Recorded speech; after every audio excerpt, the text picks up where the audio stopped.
Supporters of public campaign finance reform have created a new superhero, Cleanup Carl, and they are taking him on the road, touring around the country. Here's a look at his stop in Albany today. As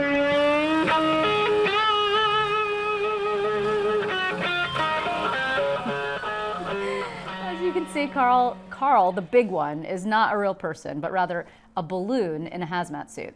And the purpose here is to call attention to what advocates are calling, quote, toxic cash in the form of campaign contributions from hedge fund PACs.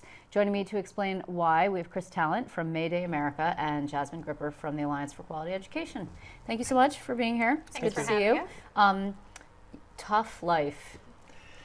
I don't have to sit behind a desk all day. No, it's good. So just briefly tell us how this got underway. Sure. Mayday America is a grassroots democracy organization with thousands of members around the country, and we created Cleanup Carl as a way to draw attention to the toxic campaign cash that's rigging our system for billionaires and rich people and hedge funds. So you are on the road then? It's like a tour? We are, in fact, on a national tour to call out the worst of the worst enemies of democracy. So, for example, we went up to New Hampshire and protested right outside of Chris Kobach's sham voter commission meeting. We went down to Birmingham, Alabama to a huge Fight for 15 protest to protest a racist state legislature that had overturned a citizen-backed wage increase for the city of Birmingham.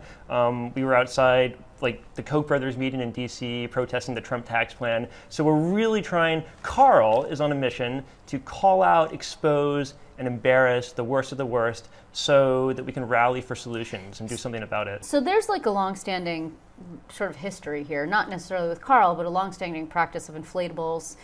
There's the rat that you see at some labor rallies, and I think there's a millionaire pig maybe floating around somewhere. Apparently there's a Trump chicken I had not seen, but you guys let me know about. So you're sort of continuing on a long-standing tradition. Definitely, and that was like definitely part of our inspiration, but we really wanted to create a character that could be used by the democracy movement. So not just for unions, not just for Trump, but also for Trump, but for the democracy movement to call attention to the influences that are corrupting our democracy and preventing everyone's voices from being heard.